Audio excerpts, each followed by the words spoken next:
무릎에 사서 어깨에 팔으란 말이 있습니다. 개인적인 생각으로 현재 우리나라 부동산 가격은 무릎 정도라고 생각하는데요. 가격이 무릎이라는 말은 꽤 저렴한 가격이라는 말이고, 이는 지금 시기가 큰 기회가 될 수도 있다는 말입니다. 오늘 영상에서는 앞으로 다가올 기회를 어떻게 잡아야 할지에 대해서 말해보겠습니다. 지금 보시는 그래프는 경기도의 아파트 매매 지수입니다. 매매 지수를 보시면 2021년 말부터 상승세가 확 둔화되고 2022년부터는 하락하기 시작해서 이제 하락세가 둔화된 것을 볼 수 있습니다. 아마 몇 달 뒤에는 상승 전환할 것 같고요. 그 이후 상승장이 다시 시작될지 아니면 침체될지 알 수 없습니다. 만약 상승장이 온다면 지금 아파트 시장은 확실히 무릎 아래일 거고, 만약 하락장이 다시 온다고 해도 지난 하락장처럼 크게 더 떨어지진 않을 겁니다. 작년 말에서 올해 초 많이 하락한 아파트는 40~50% 가까이도 하락했습니다. 특히 급등한 아파트일수록 크게 하락한 것을 볼 수 있었는데요. 대표적으로 서울 잠실, 강동구 고덕, 화성 동탄, 수원 강뷰와 같은 서울 수도권의 입지 좋은 곳 위주로 많이 하락했었습니다. 해당 아파트들은 현재는 전 저점 대비 10%에서 20% 가까이 반등한 상태이며 전 저점은 바닥을 확인했다고 보시면 됩니다. 만약 하락장이 다시 온다고 해도 이전처럼 크게 떨어지진 않고 긴 기간 동안 오르지 못하는 침체장이 이어질 것 같은데, 가격이 더 크게 하락하진 않기 때문에 무릎이라고 표현을 했습니다. 즉 상승장이 온다면 지금 가격이 무릎 정도이고, 하락장이 온다고 해도 가격은 크게 떨어지진 않고 지금과 비슷한 가격으로 긴 기간 침체될 거기 때문에 이 또한 가격은 무릎입니다. 그러면 지금 이 상황에서 우리는 부동산 시장을 지켜보기만 해야 할까요? 미래가 어떻게 될지 모르기 때문에 아무것도 하지 않다가는 오히려 잃을 수가 있습니다.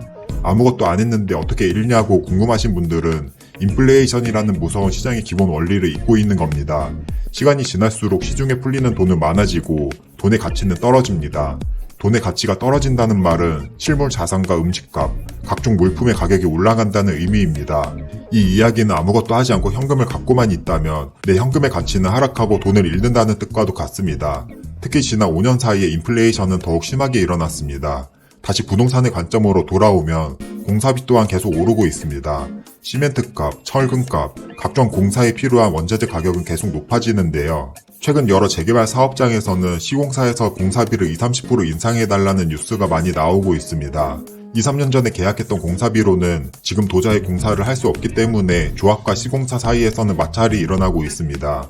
공사비와 인건비가 오르면서 자연스럽게 아파트 분양가 또한 높아집니다. 제가 매주 분양하는 아파트를 분석하면서 느낀 바로는 체감상 2~3년 전 대비 분양가는 대략 20%가량 높아진 느낌입니다.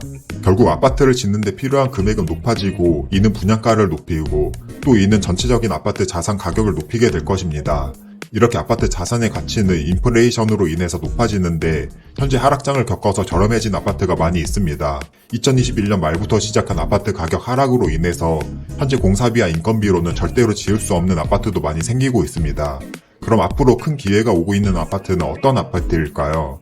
지금 모든 아파트에 기회가 있고 투자하기 좋은 건 아닙니다. 분명 지금은 고평가된 자산과 저평가된 자산을 잘 구분해야 할 때입니다. 제가 처음에 보여드린 경기도 아파트 매매 지수 그래프를 보면 분명 지금도 조금씩 하락하고 있는데 우리가 아는 유명하고 입지 좋은 아파트는 10에서 20% 반등한 상황입니다. 조금 이상하지 않나요? 아파트 매매 지수는 하락 중인데 경기도 유명한 아파트는 올해 초부터 반등을 하고 있으니까요. 지금 이 매매 지수 그래프는 주택가격 지수라는 말처럼 경기도에 있는 전체 아파트의 지수를 말합니다. 즉 입지가 좋은 아파트와 입지가 좋지 않은 구축 아파트까지 평균을 나타낸 거죠.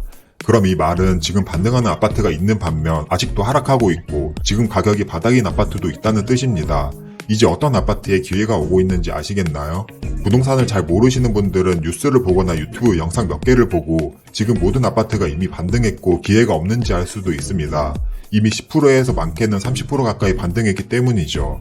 이렇게 이미 올랐다면 초보 입장에서는 오른 아파트를 사기는 쉽지 않습니다. 하지만 사람들에게 잘 알려지지 않은 곳, 분명 미래에는 좋아질 곳인데 지금 당장은 눈에 보이는 게 없기 때문에 관심이 없는 곳, 향후 재개발 재건축으로 지금과는 완전 다른 아파트가 될 곳인데 사람들이 잘 모르는 곳은 지금 가격이 바닥일 수도 있습니다. 인플레이션으로 인해서 실물 자산의 가치는 올라가고 있는데 가격은 하락할 대로 하락한 거의 바닥에 근접한 가격이기 때문입니다. 지금은 이런 아파트에 투자해야 합니다. 남들이 관심을 갖지 않는 아파트, 그래서 지금 가격이 저렴한 아파트, 하지만 추후에 좋아질 게 확실한 아파트. 저도 최근에 이런 아파트에 투자를 했고 현재 주변 시세 대비 3억 이상 저렴하게 매수했고 추후 주변 개발이 되면 더 많이 오를 거라고 생각합니다. 남들이 다 아는 지금 반등한 유명한 아파트만 바라보면 안 됩니다. 사람들이 관심이 없어서 아직 가격이 바닥인 아파트, 인플레이션 수준도 못 오른 아파트, 추후에 좋아질 여건이 있는 아파트에 지금 상황에선 큰 기회가 있다고 생각합니다. 이런 아파트에 대해서 더 궁금하시다면 영상 아래 고정 댓글을 참고해 주시고요. 오늘 내용을 정리하자면 지금은 공사비도 오르고 분양가도 오르는 시기입니다. 이 상황에서 아직 가격이 상승하지 못하고 사람들이 크게 관심이 없는 아파트에 큰 기회가 있다고 보고 이런 아파트에 투자할 때라고 생각합니다. 그럼 오늘 영상도 끝까지 봐주셔서 감사드리고 도움이 되셨다면 구독과 좋아요 부탁드립니다.